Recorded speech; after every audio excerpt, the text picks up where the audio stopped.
Brooks has done it well so far tonight. Starting off on Kings Row, I think we will be seeing more non-Lucio first point comps, both on defense and offense. I think Mercy has been, I think the Mousesports have wanted to run a lot, and Burix has kind of been the main thing for him. Farah has always been really good on Kings Row, so that really wouldn't surprise me for them to be doing that. One name that we haven't mentioned so much is Heiko, who is on this Bonjour team, and some people may know him as GMX from Counter-Strike Global Offensive, who was banned for match fixing. So him, along with AZK, who is now on Liquid, have moved on their way to Overwatch, and he's actually become quite a good player in Overwatch so far. But it's a little bit of a interesting note for some of the European players. I think a lot more was put on the NA players. Steel tried to go pro in Overwatch. Swag have a little bit of a time here, but now some of these Euros have moved over. I mean, the reality is right now for esports, there are two very big FPS games, and if for whatever reason you are playing one of those two FPS games and then can no longer play it due to terrible mistakes, there's really only one other place you could go, and it's probably going to be a door that could actually go both ways, though CS is such an established game that, you know, for no reason someone makes a terrible mistake in Overwatch. I don't know if it's going to go quite that way, but we'll see. Just esports things. Yeah, I mean, it's interesting. Obviously, if you don't remember, he did play on the old Epsilon lineup, which had a lot of French players at the time. Now it's fully Swedish. It's a bit of a young development roster in CS, if you know about that one. But it's interesting. I think he's got the right mindset. He actually is fairly highly ranked, so good on him. But CP, let's jump in defense. All right, we're taking a look here at this defense as it comes out. And again, what do we see here? But Soldier 76 and McCree, the double hit scan meta is alive and well right now, at least for Bonjour. And see what Nico does here on the 76. Nico, of course, well, I think Nico on Kings Row, I think Reaper back in the day, Uber. I know both you and I saw a lot of that, but he's going to try and make it happen here on the 76. And Logic's actually sticking with the Widowmaker here. This is almost like Nicholas TJO level persistence here. Look at the push forward, and Peepu's going to go down. This reminds me of the Rogue push on the attack, actually. They had a Junkrat, but still, Logic's is getting so much done here. He's getting damage boosted by Burix at the moment. Another kill for him. No one has an answer to this one. No one's ready for the Widowmaker, and Logic's has just gone absolutely ham. Oh my goodness, that was 5 kills for Logix. Uber, have we gone back in time, my friend? This, I'm just expecting, is it not supposed to be Logix? Is that actually Reaver? Like, I don't know. Yeah, I mean, like I said, Complexity have done it, and Wins did play the Widowmaker, I think, in Rogue's game, but again, I don't know if that was super serious because Nox was playing Junkrat. Point is, they just completely wrecked that point with the Widowmaker, and to be fair, you're not going to have the tools to respond to that if you don't expect it here. I think Bonjour were completely taken by surprise, and look at this, they're going to try and hold up close here, but this is still a full-strength squad coming at them. Absolutely. The Justice comes in from Swoosh, only gets one. 4v4 right now between both teams. The offense, though, take a look at Burix. He's going to go in for the Resurrection, bringing up those fallen heroes, and that's going to let them maintain momentum. ACL coming in, swinging the hammer, holding on to the Earth Shower. Doesn't even need to use it. He has Logix getting cleanup kill after cleanup kill on the 76, and Logix being a huge source of muscle right now for this Mouse Esports team. Not only broke open the first part point A, but breaking open the streets phase here, and Uber, what do you think right now of Logix from what we've seen thus far? Well, I need a cold shower and a strong mint, basically. That's all I'm going to say. Logix has been playing very, very well. I mean, the Widow to open up was good, and now the 76 as well. You can see the high ground control for him, able to be up there, denies a lot of egress points at the moment for this French squad. Now Bonjour going to push forward. Look at that shield. Super Flick shield's already busted. Finzies is looking very, very good. A seal, should I say. He can sit back. You can see the attempt at putting pressure on Burix here, but Mercy's very slippery. It's very, very easy to dash every second, and now Nico has to chime in here with his McCree. He gets on the wood swoosh, he gets Burix, and that's what we expect from a star DPS like Nico. Backed up well, but that payload's almost gotten to the Foundry door. They almost slipped past Bonjour. Nico right now trying to take out the Zarya. Actually, a little bit of Caster's Curse going on here. Wasn't able to land the shots. Gets away at 2 HP. And it looks like enough space has been bought here by the defense. And we are going to have to pause. And our admin Dvex right on top of that. No spectators or casters doing double duty this time around. Well, I mean, not a bad time for maybe Slash to chime in here on this one if you saw any of that opening. I mean, it's kind of sort of pretty cut and dry, Slasher, but that Widow really did take the French squad by surprise. Well, Bonjour elected to go single support defense with Bobat as the only support healing the whole team, and they just happened to run into a Widow. And that is not going to help so much when that happens. So I think Logix, with some great aim, can show that Widow is for sure back in the meta, and then you could definitely bring out Widow on first point offenses, because defense has to guess, you know, whatever the offense is going to do. Offense can pretty much pull out whatever they want to, puts more pressure on the defense. Widow can now headshot and kill 5 players in like 10 seconds that we just saw. And if you're going to run a very risky single support defense like that, you know, that's the risk that you take with that happening. The other thing, too, is that you think about what Widow is good against, right? Just general hit-scan v. hit-scan duels. Widow has favorable matchups against both Soldier and McCree, so if a team is going to run both Soldier and McCree, I feel like that alone is going to help Widow a lot, just because she's going to get those open shots, because just like McCree and Soldier want open sight lines, so does Widowmaker. Widowmaker is carrying the biggest gun of them all, so I actually feel like meta-wise, if we do see more of the setup here where teams do want to run double hit scan, it actually rewards you more for opening up with a Widowmaker, and that's interesting. I mean, it's a newer niche for her. Of course, she did get buffed as well, but should be cool to see how teams mix that up going forward, and also if teams start running more defensive dive heroes just to deal with that on the off chance that Widowmaker does make her grand appearance.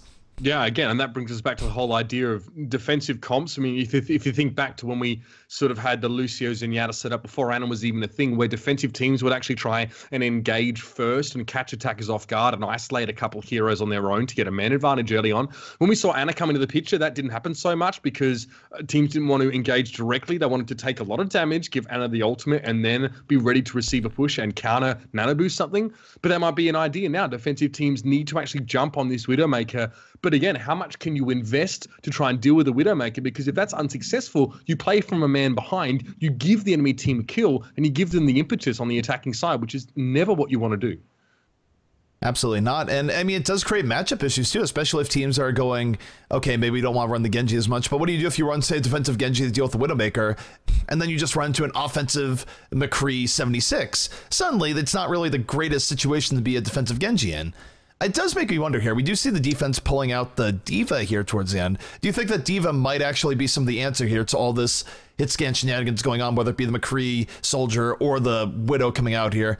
Does D.Va hold the answer for sort of messing with this a little bit? D.Va is the answer for everything.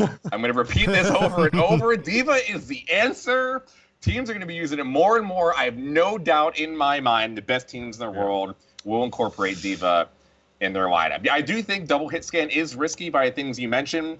I always thought that Widow will be the counter to McCree and Soldier, especially as we see it more. I had a Soldier player tell me that no, I'm wrong, and the Soldier actually counters Widow, and I told him he's crazy. He's actually my teammate, so I hope he's actually completely wrong on that one. But I think, you know, you can have D.Va to stop some of it, but if you don't have at least one type of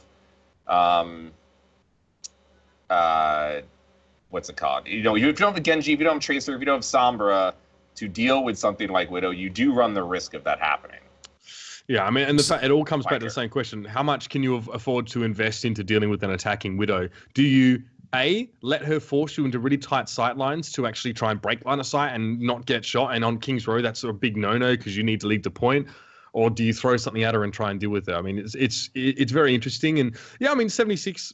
Mate, the only way you counter Widow is if she can't hit you, and that's if she's a bad Widow and your AD strafe is very good. I don't really know how there's any sort of counter potential there. You don't really have the tools to get within arm's length of Widow if you're playing sit back, you know, hit scan heroes, and you have to respect that so much more. So I don't mind the D.Va here. I think, to be fair, Slasher walked in here more tilted than like a radical feminist cheer squad leader.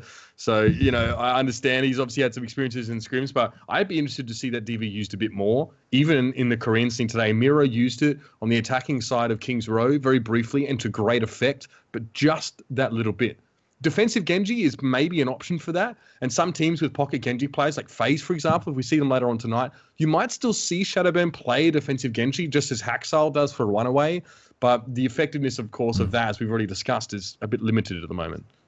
All right, so before we get in here, as Logix has rejoined the game, his internet hopefully a little bit more stable, here's the real question that's boring a hole into my mind, and probably Twitch chat's mind as well, is that with Widowmaker potentially coming back in the meta, how much is Moon going to make off the Moon Too Smug emote that is clearly like one of the most popular community emotes in the entire Overwatch scene right now? Because, I mean, if you're Moon right now, you got to be feeling real good about your sub numbers.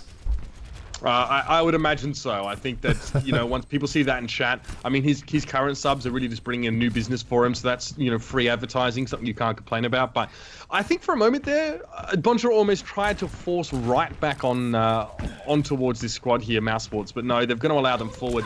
Off towards the side for a moment, Swoosh was there, but now you can see the press forward. Great Earth Shadow, they're coming in from behind. Super Fluke knocks 3 to the ground, and there's no way you can recover from that. A seal already drops there. Finzi had the biotic grenade on him. Desperately an attempt to put down a biotic field by 76 is going to be completely scuttled, and Nico just walks up and takes his pick targets there with the Deadeye. Now, here's the thing. I look at that, Uber, and I wonder, do you think that the Deadeye there was actually super necessary? Remember that ultimates don't come up quite as often. They were already in full retreat. How much did he really buy there, even under the best circumstance? Right, it's absolutely not worth it. When you might stagger them an extra few seconds, half their team's already dead, right?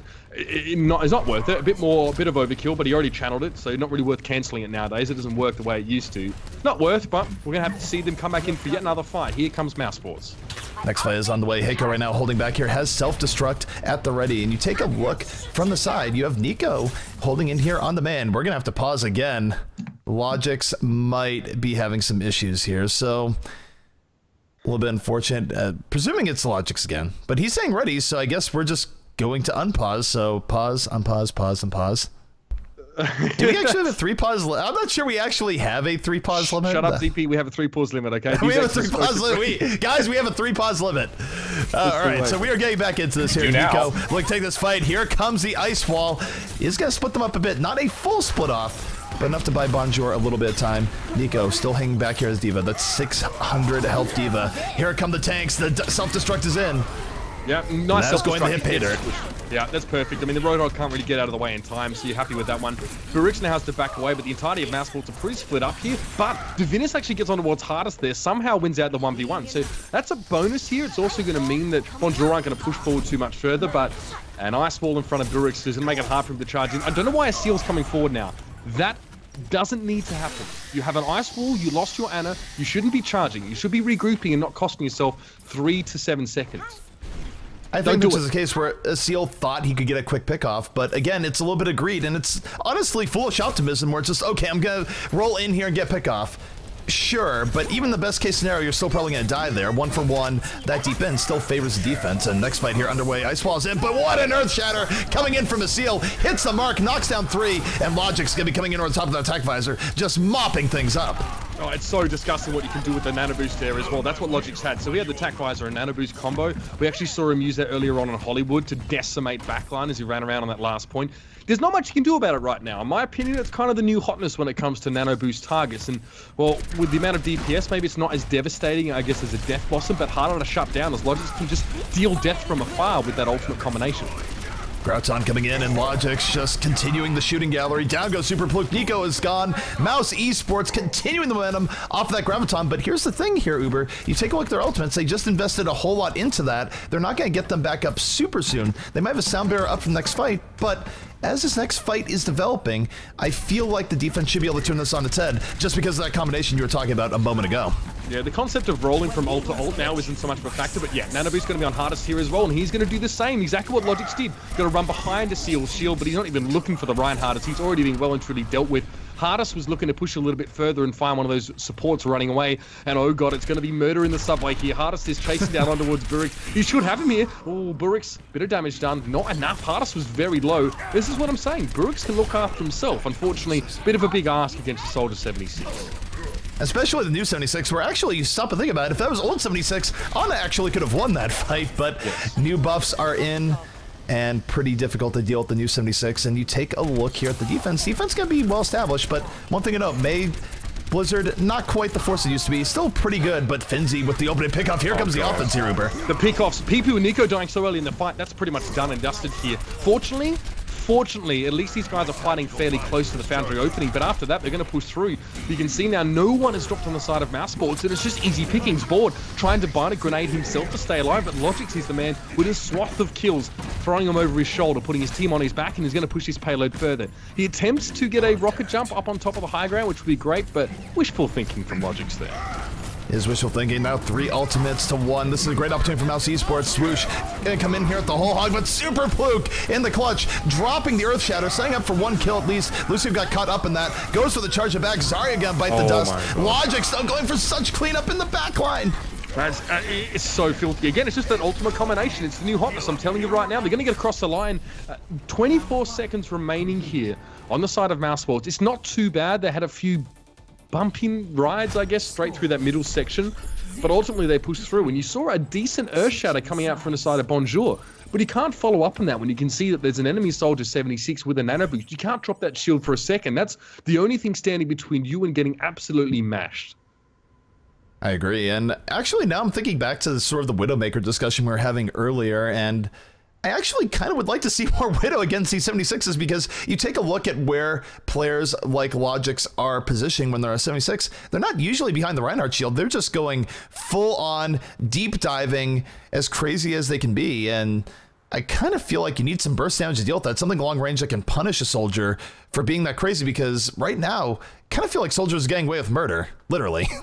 Well, I mean, and he is, and because there's not really that many ways to deal with it if you think about it, right? If there's a Reaper in your midst that's, you know, breakdancing down with the combination of Death Blossom and Nano Boost, well, you can do something about that because he has to get up close to do it, right? That's the counterplay.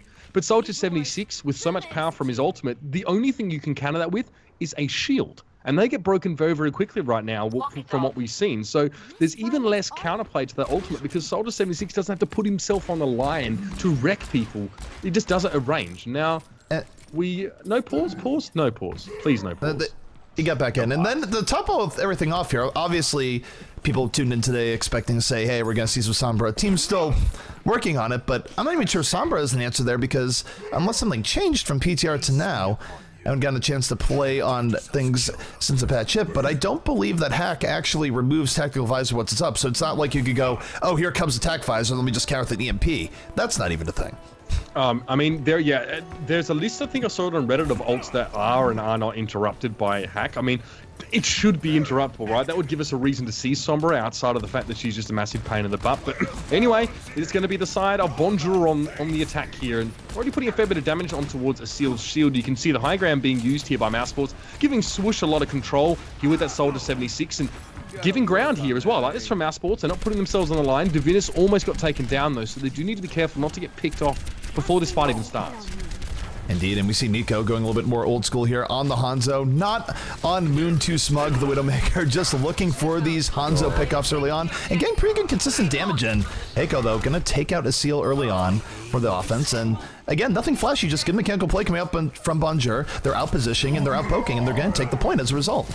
Yeah, I think we saw an attempt there from Mousesports actually to split half their forces inside the Alderworth Hotel and flank around. And I think it was Logix on the McCree that was trying to cut someone down, but it's not really that effective, I think, to split in that manner, especially when you've got a Mercy that is literally pocketing a McCree at that stage and not healing the rest of your team. So I would have much rather have seen Mousesports stick together on that point, back away into the archway and use that Reinhardt shield. But I'll let bygones be bygones. Nico is going to be on that Hanzo here and does have the Dragon Strike ready to rock.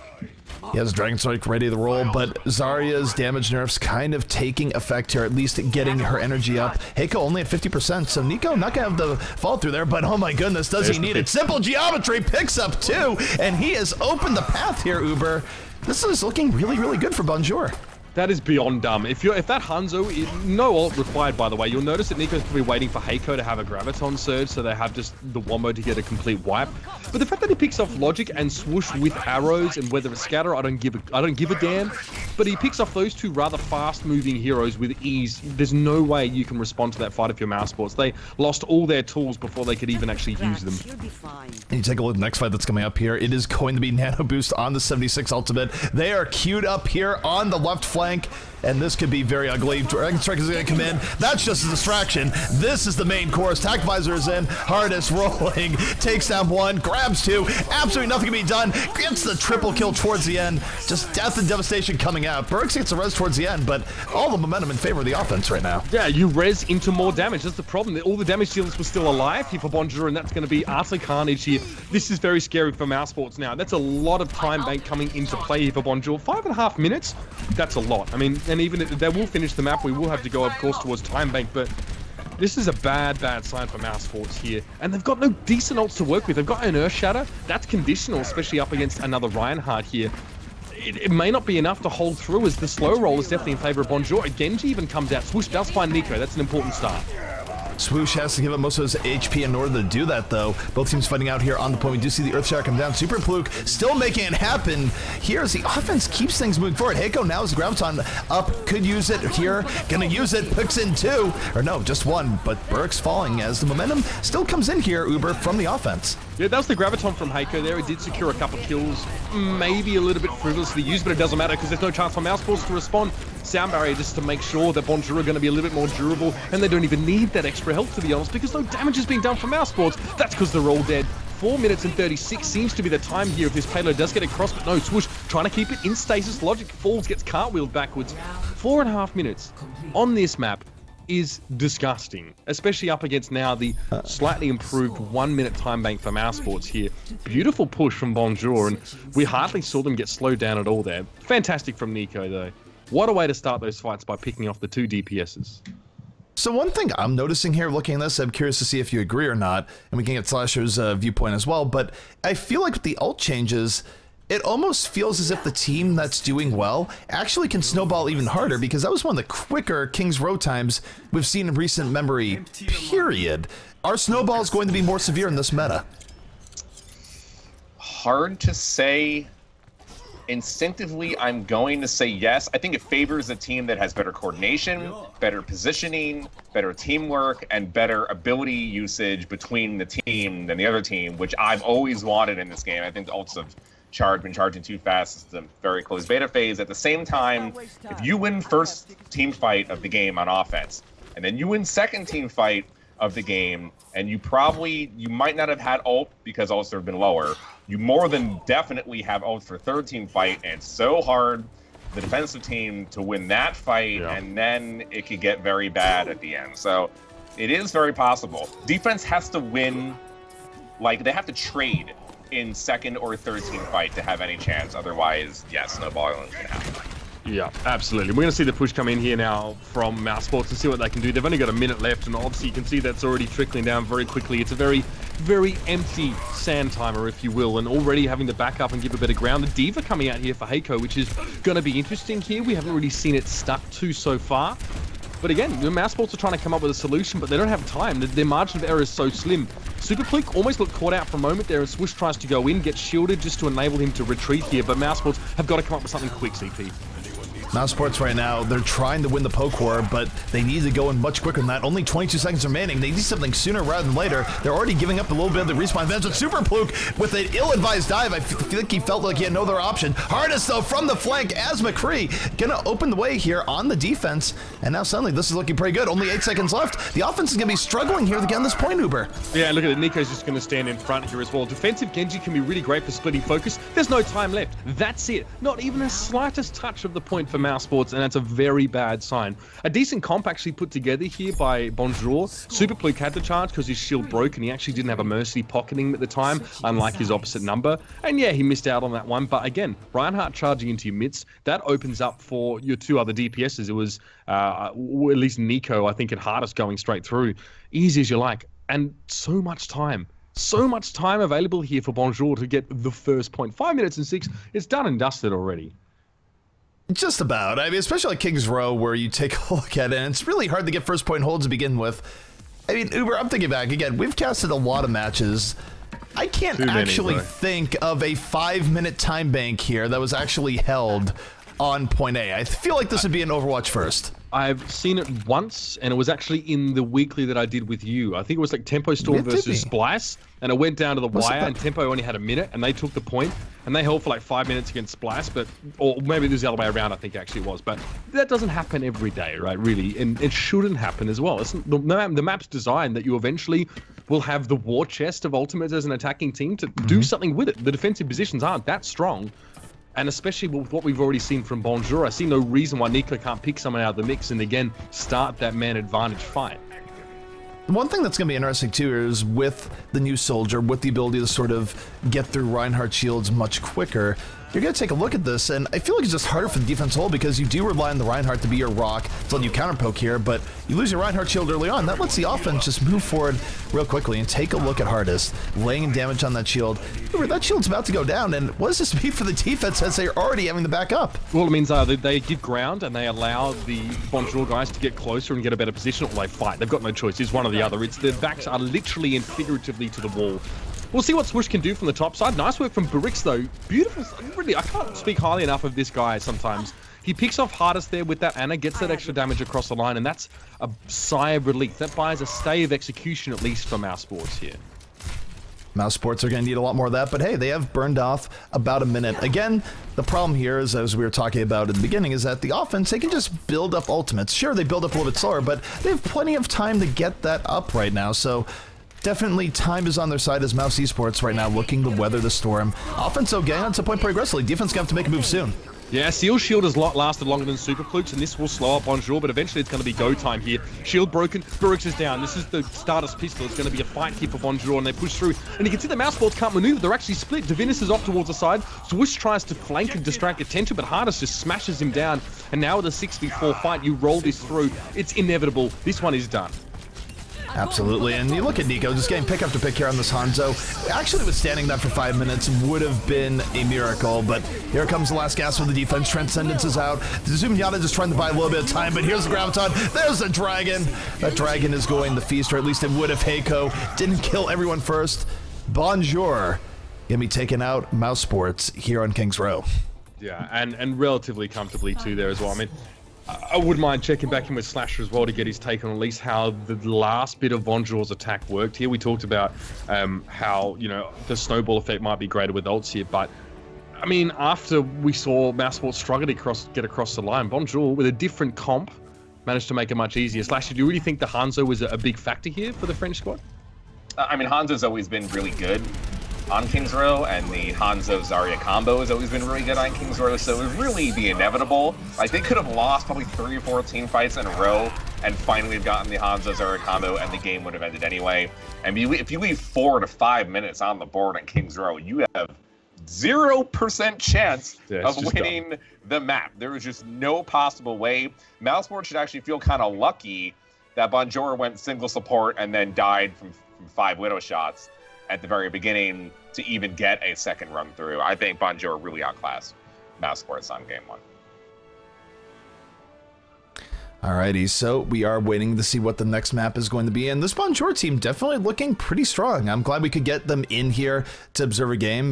We didn't know what to expect because, again, we have had such turnover here in the Overwatch scene where teams that haven't been invited to some of these international events, like Apex and all the rest, have had a lot of time to tinker with their rosters and try and find that right mix where, you know, whether it be grabbing players from ladder, regrouping, grabbing veterans, and trying a new mix.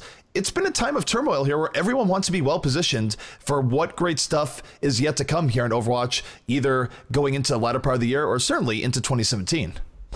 Yeah, I mean, Bonjour benefit in a bit. I mean, they're under a different name, but it's important to recognize that a lot of this team formed the core of Melty Esports, who, even after Melty's decline from being literally the best team in Europe during the beta, still managed to play consistently and put up some decent results. Their Overwatch Open campaign was absolutely shocking, but I mean, you know, even look back to the MGA qualifiers, they were better than LDLC. They didn't quite make it through, as there were better teams in the European scene for that one there as well. But you know, it pains me a little bit to call them tier 2, but I think, you know, as they were as Melty, they were sitting up at the upper echelons of tier 2. So they come in with that backing already. Whereas Mousesports, and Burix has told me after, you know, Fragum sort of moved over towards an advisory role, and it's not even with the team. He's not even analysis for Mousesports. He literally moved into the organization as an advisor for whatever reason. You know, they have still struggled to settle their players. They brought in 2 Icelandic players who, to be fair, are probably the 2 best Icelandic players you could find. So, you know, they've done well, but far from settled. Fragum's not so good. Probably why he's moved over. So I've heard. Wow. I love Fragum, actually. Dude, he's a UT player. He's come from my community as an old school player. I watched him win WCG like 10, 11 years ago or whatever it was. But I'm sorry, Fragum. Just can't hang. You know what? We've seen the French scene be so good in Counter-Strike of course there would be another like superstar team coming Overwatch. Yeah, I mean, and my boss, who used to play Quake under the name of Neok, Dude, like Neok. way old school. You know, Neok, yeah, he's my boss. He asked like, "How's Fragum going? Like, how's his team still going?" And I had to break it to him that his old buddy back from the Quake days is being kicked off Mousesports. So sad times for him. I could almost see a little bit of him die as I looked in his eye. You should tell him he's probably playing as well as Gitz, who is also nowhere to be found. It's one of those things where it's just like, yep, you're getting old type of situation that you just showed your boss there. So way to go, Uber. Way to ruin his day whenever that could have been. And one thing I gotta say, I'm getting a little bit... One thing I gotta say I'm getting a little bit salty over right now.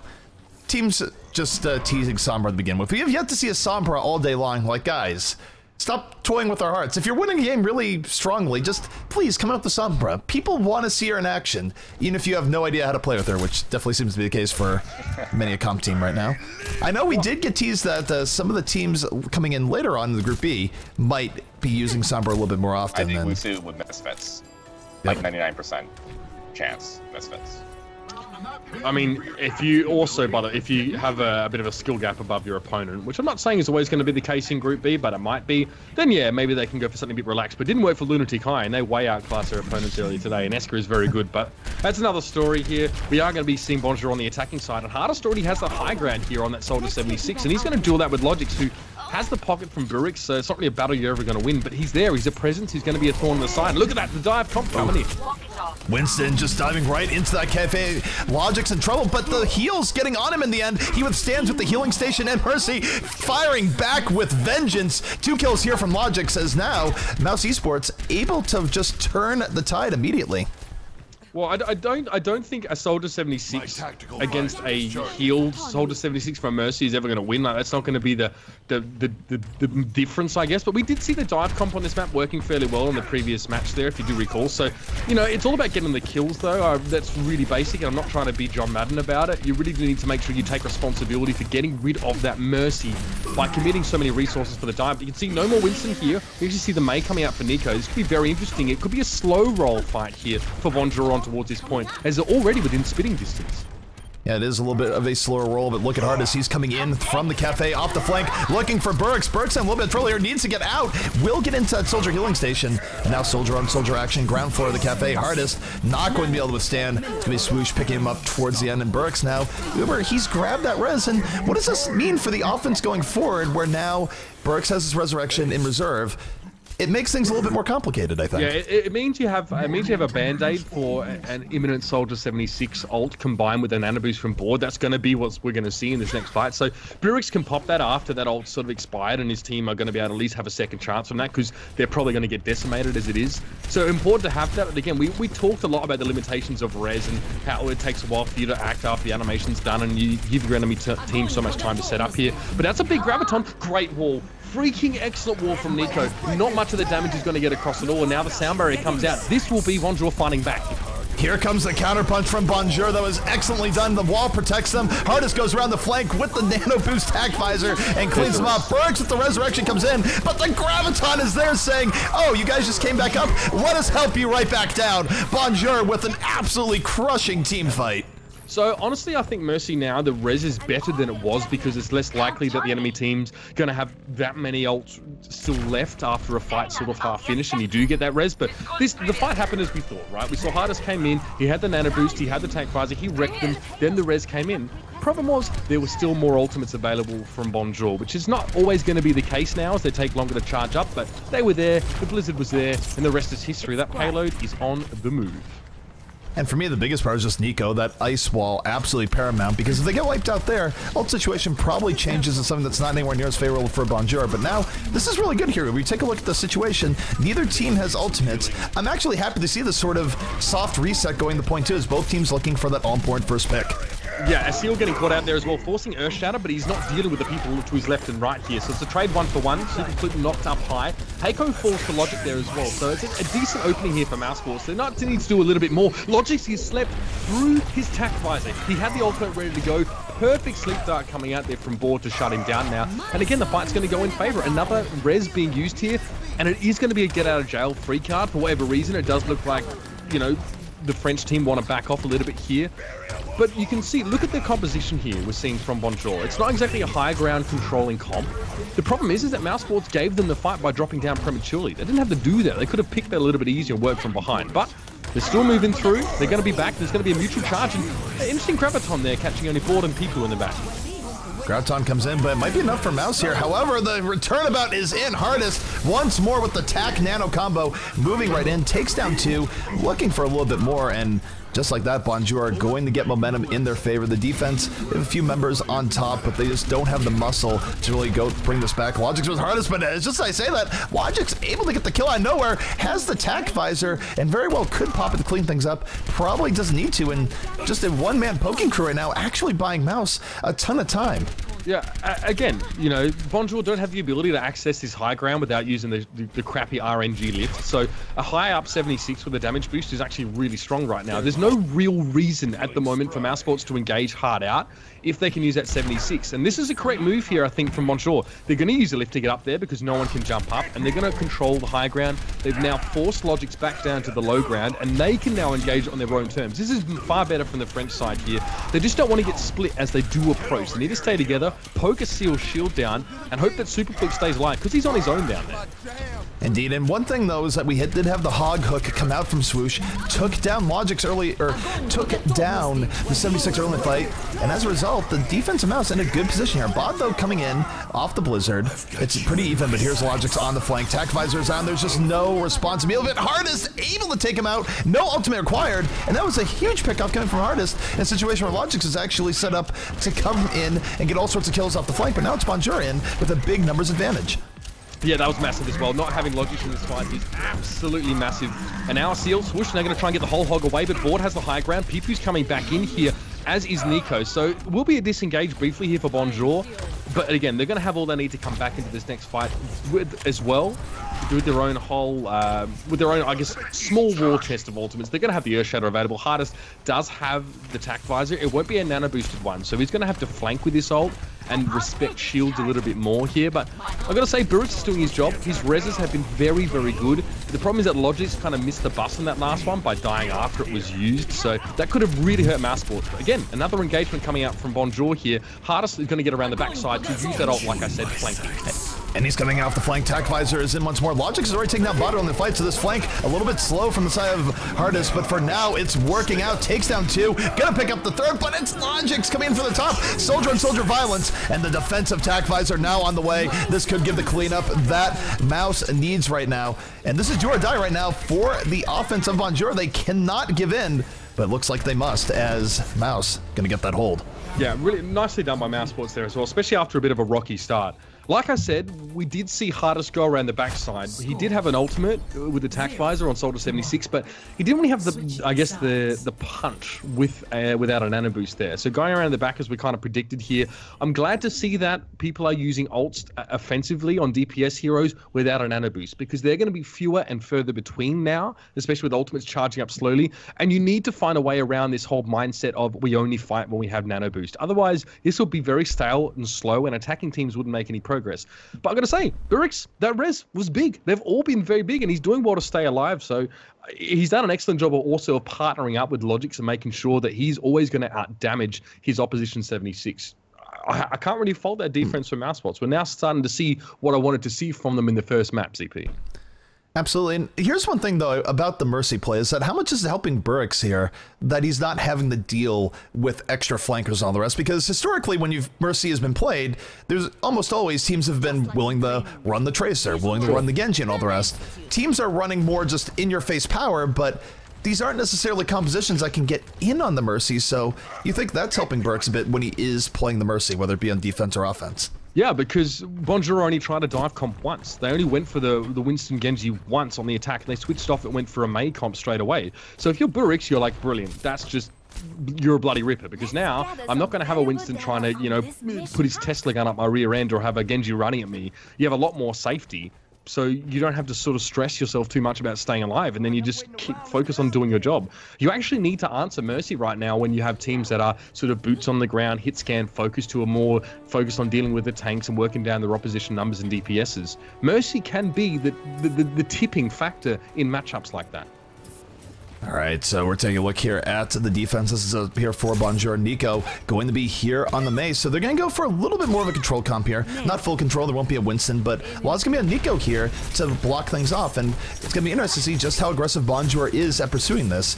I feel like teams sometimes get in situations in May where they go for May, but you look at all the space that Bonjour is giving up here. Now the offense is able to get forward. They've lost an opportunity to wall them off, and now they're going to be able to come in from the high ground. Yeah, I'd like to see the May used a bit better. I mean, you don't want to disengage like that if you have a May. You want to wall someone off and engage and pick them off, right? So a bit weird, but I guess they're playing quite passively. Here comes the wall, but it's only a seal, and he gets back to the rest of his team. It doesn't cover up much space at all. Barix from the top side here, constant healing and damage coming in. Logic's finds super fluke there, the Reinhardt down. Nico gets hooked in, but goes into ice block, and he's baited that well, because Swoosh does fall the hardest eventually, and this will give an opportunity here for Bonjour to fight back and hold on defense. Hardest just getting all sorts of clear towards the end, and that's the one thing I'm really noticing in this meta right now is that once you lose 1 to 2 people, if there's still a 76 up, it's going to be so hard to bring that back because he can just mow the remaining people down. There's just nothing left to really apply pressure to him. That's just where we're at right now. Offense, though, they are going to reset. And I feel like a lot here is going to depend on Swoosh. Where Swoosh is looking for those early pickoffs. He can just get one early pickoff. It could really change the turn. And I like that ice wall coming out there from Nico. Good, that's what I want to see. But more than that, I don't just want to see a stalling wall. I want to see an isolating wall so they can get pickoffs. It's okay. It's not what they need against his attackers, though. Blizzard comes down, but Nico gives up his life to cast it here. It does at least enable them to secure the kill on towards Swoosh. And a seal, importantly, is frozen solid as he tries to access the backline. So this is fine now as well for the side of Bonjour. They can force back a little bit. I don't necessarily agree with Finzi staying around for too long. He needs to be careful. But again, they're applying pressure. They're going to try and pressure those respawning, staggered out players on the side of Bonjour and try and make something happen with that one. So they have the man advantage right now for a short window. So then you take away Hardest right now. Here comes the nano boost. Here comes attack visor. He's just going to be looking again at the sword at the top. Graviton actually not going to sum up as well as he would like. The Reinhardt buying a lot of time there, so not the most effective, but still no one is on him in the back, and he's still getting the DPS you're expecting here, so no one is on the 76. And for now, I think they're just looking to go, you know what, we're going to kill the rest of your team and get on the point, and then we'll deal with you last, which actually could work in this case. Yeah, I mean, Bald's still alive here. I don't think he can really do much. There's no Blizzard available for Nico, so he just jumped down and died. There's no other real option here. We saw earlier on from NIP, they actually had Zappers with the Mei on his own available. He stalled long enough for Blizzard for them actually to get the full hold, but it's not to be in this case. The numbers just weren't really in the favor this time of Bonjour. So Mousesports get rolling. This is good. Again, they also don't have a composition that can access high ground, as the dive comp is a bit more gimmicky at the moment, so they'll have to use the lift. Logix will go up, but there's no Burix for a damage boost right now. He's playing Ana, so Logix has to wait for those windows more than ever, where he does have the nano boost and the ultimate to use, because flanking for him is not an option on the attack. No, not at all. And you take a look at Logix right now. He's just perched over the top. Again, this time that he looks rocked a little bit, but just guns down Nico over the top. I'm not actually sure why Nico's still on the May here. Earthshock comes in here from the offense, so Mouse in a great position if they can capitalize. Soundbear came in from the defense, but it's not enough. Look at their health right now, Uber. They're getting picked apart. Yeah, I mean, it's Logix from the high ground. No one was answering him whatsoever. He did so much damage just from that very safe perch, and now he eventually elects to drop down and pick up the heroes who are breaking line of sight from him, but it's just as simple as that. Swoosh and a seal as well stayed alive quite nicely. We did have that kind of weird Reinhardt v Reinhardt face-off there. It was a seal that did have the Earth Shadow, and that secured the fight, but Logix, while he's not going to necessarily make or break a fight, you do need to answer him. You need to respect this. We're not seeing any switches from Bonjour that reflect this yet, and so they're going to keep feeling the burn. Here comes Logix over the top. Doesn't have the nano boost on him just yet. There it goes. Later on to attack visor, but Earth Shatter coming in.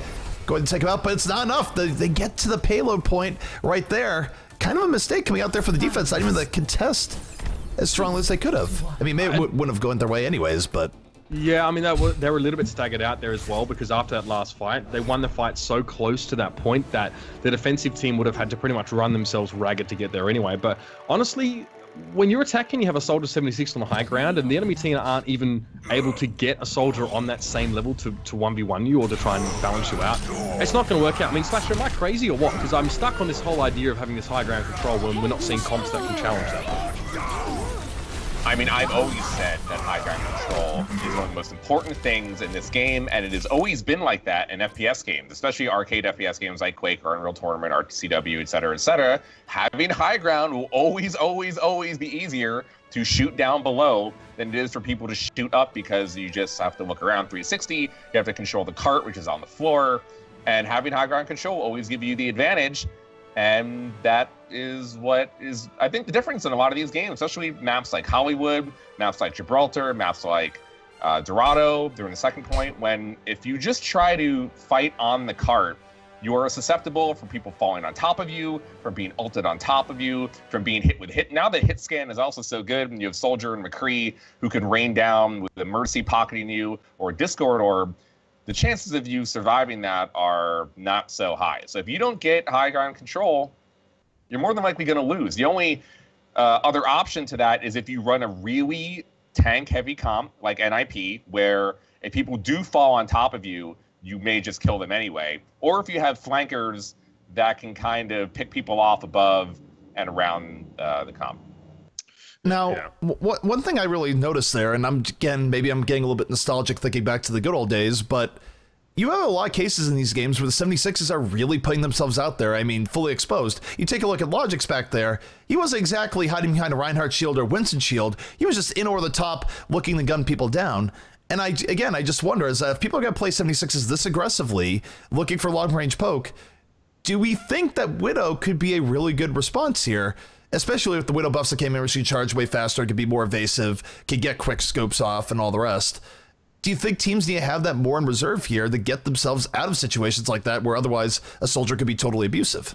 Sure. I mean, if you don't want to actively try and challenge high ground, what I mean by actively is by throwing a Winston, Diva, Genji up there on defense to try and make sure the attacking team can't use high ground, then you can control that more passively with a Widowmaker who can control that purely by her presence at long range. She has a sight line, right? I think that's definitely an option. But Logix was out in the open, but in a very safe position. It's actually, you may as well be behind a shield because no one really has a decent angle on you. You can peek over the edge as frequently or as rarely as you want. And the enemy team is so busy dealing with the Roadhog and Reinhardt tank line and the Zarya that you have free reign. You literally may as well be as safe as a house up there because there's no one who can challenge you, no one who can pressure you into having to think about your positioning and who you're shooting at. So it's very comfortable for Logix in that case. And I will add, on a lot of these maps, when you have to wait for an elevator, which can come at a random time, on Hollywood, you may just come from spawn and then miss it. And when you go to Gibraltar, you have to go all the way up the stairs and on top of the ship. And Dorado, you got to go all the way back to the second point of spawn. You got to go up the stairs and around all the way up. And if you have Mercy, which generally is weaker than Zen and Ana right now in the meta, she can fly up the Soldier, who has a better chance of getting into the high ground because he can run, and faster movement speed is always going to be an advantage in this game. So that is one of these small things that Mercy does have over the Zen and Ana comp, to stick with Soldier and to be able to do a lot more damage in a quicker amount of time.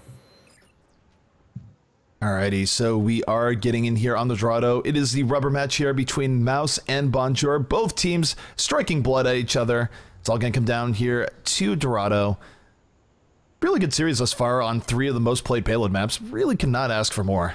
Yeah, this is kind of what I want, to be honest, you know, especially with teams that maybe we don't know a lot about. It's a great way to benchmark a team, especially after a patch as well. See the maps that we saw played over and over again way back in beta, and after that we saw how the game grew from these essentially, and now we see what these teams' takes are, I guess, on maps which have such good defining features for us to assess gameplay and to assess tactics in general. So, I mean, I like this also. This is a map that's different to Hollywood, where Hollywood attacking teams can access high ground easily without being able to jump. On Dorado, you can't do that. It's very hard to access the church or the top of the church as a 76 as the attacker. They're going to have to respect that high ground advantage that the defenders will inherently have on this map. Absolutely, although part of what they're going to be running to try and break that high ground advantage, they will have the Winston Genji combo, so they're going to be looking to dive in fast and furious, get the advantage just by taking away with the burst that you can get from a Genji Winston if they're well coordinated. And you see Nico right now not wasting any time of looking for early poke, looking to build with Dragon Blade, which, by the way, takes a lot longer to build up now in this patch. Yeah, thank God for that, by the way. I mean, he'll have to do a lot of that, you know, medium to long range poking. Hardest also is up on the top as McCree here. I don't know how he's going to want to try and peek this one out here.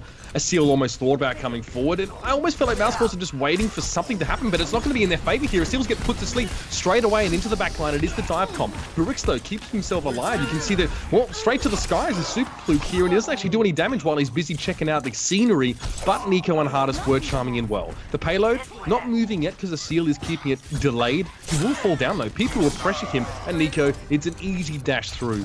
Nico was, in my opinion, one of the first Genjis to really command attention in Overwatch, is in Europe anyway. And look at that. Mousesports let this happen to them. All they did was see the French team coming, back off, and get killed in the fight.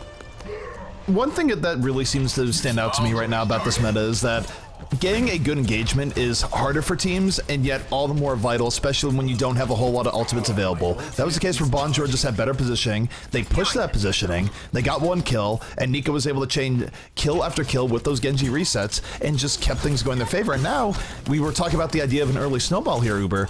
You look at Bonjour, they're about to have a whole bunch of ultimates up. The defense, not really as close. They might get Blizzard up soon, but with that pick off from the Roadhog, the Dragon Blade is ready, and Nico ready to take advantage. Yeah, Finzi tried to flank around. He got stunned. He got shurikens thrown at him. And look at this. You can see very obviously Mousesports are backing up. They can now no longer stand on the church, which is an area that the attackers do have access to eventually. They have to back away to the bridge, and now they have to wait. They don't have the Roadhog. It's a huge part of it. Now Seal and Swoosh drop down, but the rest don't. And Nico's going to have his way with the backline here because there's no protection from the tanks. It's so easy for Nico just to go straight on through. Hardest was actually the man to get the kills there with a massive Deadeye. But guess what? Reinhardt dropped first. He left his team up on the high ground. They had nothing to protect him from the Deadeye. Absolutely not. And again, for Reinhardt's here, it just feels like a rougher meta where their shields are getting broken more easily, and it's creating more opportunities for your McCrees of the world to land these big Deadeyes. And Bonjour right now just rolling absolutely nothing in their face. Here comes Logic, though, with the tac visor. Again, try and bring some sanity here to this Mousesports defense. Rolling forward, not going to get any kills, but does create a lot of zoning. A little bit of breathing room here, Uber, for the side of Mousesports. And going forward, you take a look at the ultimates between both sides. They're both about to have a nano boost up, but they don't have tac visors to go with it. What do you expect to see from them on the nano boost? Now, bear in mind, that doesn't give the speed that it used to. It really depends, actually. You can do a lot with it. You can actually have the Electric Cowboy. That's a possibility here. You can even give it to Zarya, by the way, who can really pull out big fights in the pinch if she's well charged up energy-wise here. Or just save it. You don't need to use it right now. Look at how split Mousesports are. Swoosh and Finzi are standing up on the high ground. This would be the second time Finzi gets caught out if he doesn't drop down. He does, luckily for him. He does go very low in the process here. And now, I guess it's a decision process here. You can see Hardest off towards the left side. Again, this is the high ground. My God, it's just that simple right now. And Hardest on his own with a shield. He's pressuring Briggs. He takes him down. It's a vertical headshot. Easy done. Earthshatter comes in here, and it's all about Bonjour now on all sides of the fight. Well, you mentioned the Electric Cowboy, and that is absolutely what we saw. Hardest looking for the mop-up. Gets enough done here. Doesn't land every shot, but lands enough. And he has been the backbone here for this Bonjour offense. They're going to get to that point, and they have 4 minutes and 18 seconds left. Bring Zarya on a ride is Super Pluke, and they're just chaining the deaths here, getting kill after kill. And this is what you want as an offense. You want to keep the defense staggered. And again, especially with ultimates being what they are right now, take a look at what they have here, Uber, for what could be a kill shot. They're going to have the tac visor out here for the soldier. They're going to have the graviton. This is absolutely their window, I feel, to end this game. Yeah, you basically right now, if you break a Reinhardt shield, if you're Bonjour, you win. You're just going to thrash it right now. But we're going to see a Seal try and come forward here. Deadeye's being channeled. Now the Graviton Surge comes in. Shield's not broken yet. Hardest has to wait. He finally shoots through it. He does get on towards a Seal, but that's all he's going to have for now. But Finzi drops already. The payload's been moving this whole time, ZP, and there's been no opportunity for Mousesports to properly defend it. Now they're down to 4, and that payload still going. And if this was last patch, Swoosh would have had a Death Blossom out a long time ago. Still doesn't have it up, very close. But again, that's the difference between patches. Last patch, he might have been able to drop in from the top and have done something, but now he gets up late arm, but gonna be met here by the Earthshatter coming out from Super Pluke. What a god right now. 2 kills from Reinhardt in a key situation. Gets the charge onto his counterpart. That's just super. Yeah, the Earthshatter wasn't enough. That payload will get across the line right about now. 3 minutes and 1 in the bank here for Bonjour, and they are looking very, very good. They've changed their approach up for this map a lot compared to Hollywood. I think you can agree. We saw the Winston Genji come out to start with. But Hardest able to flank around in the courtyard and get those 2 crucial kills. He killed a Roadhog and he killed an Ana. I mean, from there on out, it's pretty straight sailing. And again, you're right. Having those 3 ultimates there, ult advantage means more now, given that ultimates are harder to charge up there. Easy as you like. Graviton came in up on that high ground, the little ledge in the last room. And then Mousesports half disengaged. They backed away from the Reinhardt because they didn't want to get sucked into a Graviton. And that left them without a tank. That left them without damage dealers. Had 4 players in them. You just don't, you may as well all go and die at that point. It's not going to work out. And you're just staving off the inevitable, really. So one thing I feel like Overwatch is definitely going to be trending to on this patch is the idea of making the most out of your windows of opportunity. So I liked calling it out in previous casts of the last patch of going, all right, a team is 4-1 with 2 minutes left. This is their best window. But now I feel like that's actually amplified a lot more, because if you lose an opportunity where you have 4 ultimates to 1 and you could end the game, you're not going to be getting a second chance anytime soon. It could be 3-4 minutes before you get an opportunity that's anywhere near that good, if at all. So now I kind of feel like you want to talk about the future of Overwatch analysis here, and this is where, Rod, you can chime in on this. Yes.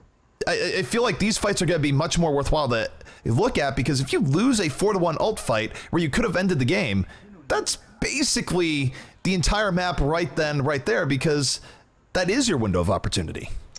It does seem like we will have less 6 ult banks across the board for teams where they use 2 for combo, then they save 4, and they use another 2 for combo, and they save 2 for another. I mean, that makes the most amount of sense, but I don't think teams will end up getting to that point as often as they used to, just because of the charge rate, where you do have to take your opportunities to use 1 or 2, even if you don't have the combo, to try to win a team fight and risk and not risk the option of losing that. I mean, here we're going to see again the dive comp coming out from the side of Mousesports. They're going to bring the Winston in, as well as Swoosh going to be on the Genji. What they want to do is they want to get to the courtyard. They want to use the open space to dive over and jump on the squishies here. But that worked out fairly well for Bonjour. We're going to have to hope it's the same here on the side of Mousesports if they want to stay competitive on this map, because it wasn't a great defensive half. It wasn't a great defense, and they're really in the hole when it comes to time, so they don't have a whole lot of reserve time to go, but a CL getting taken out immediately by Nico. Swoosh getting back in there, though, so 5v5. This does favor the offense a little bit right now, and in fact, they have positioning advantage right now. The defense in a little bit of a rough spot. Swoosho find himself getting chased by McCree, has to back out, and Hardest could be bringing this fight right back with the aid of Heiko. Again, sort of showing how quickly fights can turn Overwatch, where the offense looked like they had the defense pushed back in the corner, but when you don't land your shots, when you don't get a quick pick off or focus fire, the other team can really swap it on you in a moment. There must have been a miscommunication there for Mousesports, because the Seal jumped in like a good second or 2 seconds before Swoosh did, right? He jumped in on his own as Winston, way ahead of the rest of his team, got slept immediately and then killed, and then Swoosh had to do it on his own, and he got 1v1 by Hardest. Speaking of, just happened yet again, getting picked off at arm's length here. This is not good. That Winston and that Genji have to work together simultaneously at the same time, not one by one. It doesn't work. So I will give this much credit, though, to the Genji there, is that when you get 2-tapped that quickly by McCree, it's so hard to actually counterplay. Hardest comes in, doesn't really give the Genji a chance, but Super Fluke goes a little bit far out now. Now without a shield tank, Bonjour gonna have to back out a bit. They need Super Fluke back in. They have space to work with, but here comes Nano Boost, and this is the offense's window of opportunity. Yeah, and now it's fine for a Seal to go and 1v3 the backline, because he has a Nano Boost there as well. The first few picks were important there, with Super Fluke dying so early on. That was Mousesports' window of opportunity, and they took it well. So credit to them there. They recognized when they had a power play, and they definitely exacerbated the advantage they had. Still 4 minutes and 23 on the clock here. Remember, they need to at least finish the map here to at least force us to sort of an overtime time bank phase. And now we do see the defending team of Bonjour set up on the high ground here. But look at Logix was around the side. He went for a Deadeye, picked off Peepoo. What's the response going to be from the French? The response is going to be the come in over the top, but this is going to be rough. They do have the combo, of course. Nico with the Nano Boost Tech Visor hasn't gotten anything off it just yet. Soundbearer going to ruin his day, and here comes the counter engage. Swoosh pulls out the blade, slicing and dicing. Going to pick up 2, looking for more, and Mousesports reading Bonjour like a book. And I got to say here, Uber, what did you think of them just doubling down after they lost one? They went in 5v6, and I don't know. No, to be honest, you can win that. I mean, you had a Nano Boosted 76 who was using Tactical Visor, right? The problem was that we saw a bubble put down just before the fight started, I think, and it blocked a lot of that damage. A Seal put a bubble down unintentionally, or maybe not intending to use it against that fight, and then, well, Nico tried to shoot against you while he was reflecting. It doesn't work. Hardest piling on right now for the defense, picks up 2 with the Deadeye as they try and get some form of stabilization. Hardest, 3 kills, no one on him over the top. Swoosh just trying to get away, won't get away. And the defense from Bonjour are going to secure themselves once more. And I gotta say, Hardest has been a standout player for me right now on this Bonjour squad. Many times here where he's just gotten 2 taps and taken someone out from range. And for all those who might be going, well, gee, why would you pick a McCree over a Soldier right now? I feel like Hardest is definitely making a good case for that. Yeah, I mean, absolutely. And I like the fact that we're almost seeing Bonjour play around that fact. They're going to use this ledge now and they're going to force Mousesports to challenge him out on a very sort of slim walkway. The issue is, I think, yeah, Superplique dropping his shield for a while, hopefully getting healed up by Board here in just a moment, but now engagement has to come from Mousesports. A seal coming forward, charges in, beautiful by Superplique, but he gets stunned out halfway through. He doesn't hit the Earth Shatter either. Might not be enough, and this could be nasty. That Graviton coming in doesn't quite do as much for us as they want. They pick up 2, but the defense still able to hold to the back, doing well holding. Burrick's a survivor right now, almost going down, but living and actually keeping the offense in this. A Swoosh starting to open the door. It's Burrick's living when he arguably should have died, able to not only heal himself, but the rest of his team, and that lets Mouse now take control of the payload, move it forward, and Swoosh going off to the left to Uber is going in for one heck of a flank on the Soldier. Yeah, that's right. We need to see an engagement here from Bonjour. They don't have much more time to spend. They may be waiting for one more play, but there's Nico. He's going to come up with attack fires. Remember the ultimate. Can he make it work this time? He gets Logics, and that's a damn good start. A Seal trying to get close and personal. The shield helping to a degree, but maybe it's not enough here. Again, Swoosh, though, he's been unresponded to over on that top side because there's no chance for Bonjour to get across the gap, and he's able to do a lot of damage from behind those shields. Great job from him. He responds. He didn't even have a nano boost there, but he was the better 76 in that fight. Absolutely. And do you think, Uber, that the flanking 76 is actually going to be harder for teams to deal with relative to Reapers? Because Reapers, it felt like teams got pretty good about point blank, sleep darts, earth shatters, all the rest, whereas flanking Soldier, he can tear you apart from range, and it's a little bit harder to immediately counter that. Yeah, but look at the comp. Look at the comp from Bonjour. Who's going to respond to a 76 that's across the gap too far away? Who's going to jump on him? No one. You can't even kill him with the McCree. It's too hard to hit a 76 accurately. So it's not even the fact that it's a 76, it's the fact that he was there and the enemy team didn't have the comp to respond. But here's the Graviton. Graviton comes in. Here comes the defense. Deadeye on the way hardest, looking for those skulls. Gets 3 of them. It's going to be a big boon here. 2 ultimates used, though, for Bonjour, so it wasn't a free team fight, but was a decisive one. They're going to have to hold this here, Uber, for 2 minutes and 15 seconds. So the offense, they do have a few pushes left, about 3 to 4 pushes, but you take a look at their ults, they're really just going to have one really good push, and their window very well could be this next push. Yeah, here's what I want to see in this next fight, right? I want to see the attacking team of Mousesports be a little bit careful about their ult uses and consider building up a little bit more if they have to.